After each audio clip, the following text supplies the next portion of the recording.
அதிசயம் என்னவென்றால் அதன் இரு பக்கம் கூறிருக்கும்.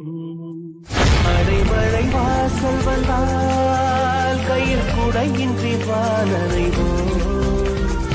அடையாளம் தான் துறப்போம், எல்லா தேசத்திலும் போய் வசிப்போம். என்ன கொண்டு வந்தோம் நானே கத்துக்கிட்டேன். மனுஷன் எப்படி மதிக்கணும்ன்றதையும் அப்பதான் கத்துக்கிட்டேன். ஆனா ஒண்ணு உண்மைங்க, வீட்டை தாண்டனா வானமே கிடையாது. வீட்டை நீ தாண்டாவிட்டால் வானமே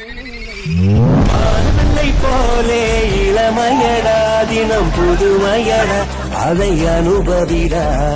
காலம் காலமாக பெருசங்கடா, ரொம்ப பழசுங்கடா, நீ முன்னே முன்னே வாடா வாடா. ஏக்கத்திலயும் இறக்கத்திலயும் கூட்டி போறானே, எந்த ஊருக்கா கூட்டி போற? இதோட 11 கிலோமீட்டர் ஆகி போச்சியா? பேசாம வாயா, பொருள் பெருசுல அண்ணன் மாறு தளராம நங்கு நங்கு நடந்து வா.